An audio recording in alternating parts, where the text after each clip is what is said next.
Psukim tell us that if a person has a small spot on his body, that person can be deemed a Mezora and he can become Tameh.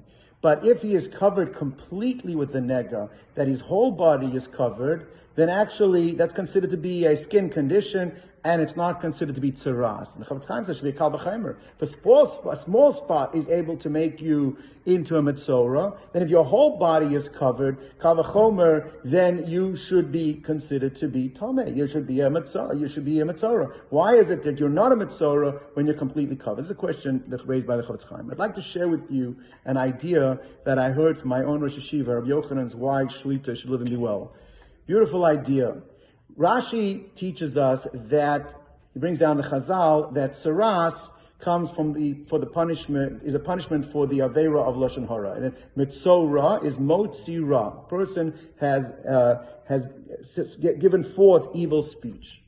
Now, as with all of Hashem's punishment, there is a concept of Midah Keneged Midah. The punishment reflects the sin involved. How is the sin of Lashon Hara reflected in Saras?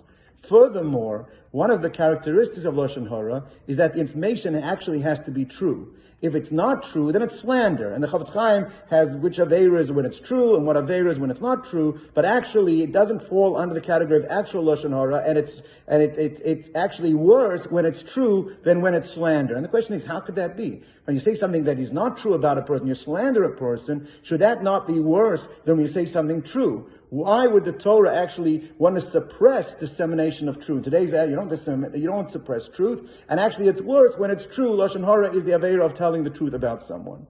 Anyone familiar with today's media can bear witness to the fact that truth doesn't always reflect reality.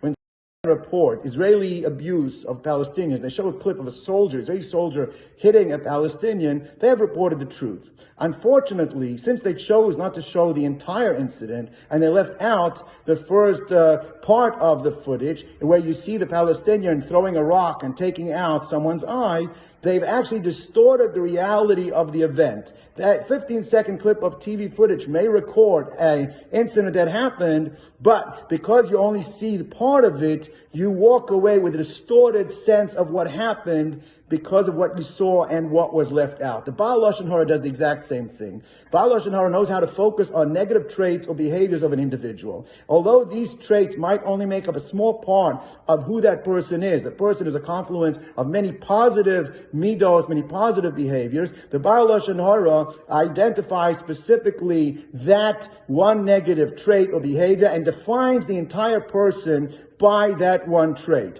So in anybody who has heard the Lashon Hara immediately associates that individual about who the negative information was given, he defines that person by that negative trait. That is what the Lashon Hara said. Midah Keneged Midah, HaKadosh Baruch Hu gives that person the tzaras. What tzaras is, there's one small spot on his body, and now that is sufficient to spiritually defile the entire person. Therefore, the crime of the Baal Lashon Hara is reflected in his punishment. He distorted the truth by creating false reality of a person, so too the small part of his body is affected, defines the entire body as being tameh. And that answers up the Chofetz Chaim's kasha as well. If the person has a spot on him, that reflects the Midah Keneged Midah. If he's completely covered, so then already, whatever that is, it's a skin disease, but that is not the punishment for Lashon Hara, because by Lashon Hara it has to be only one part, one spot that is matama the entire body, not the entire body being covered.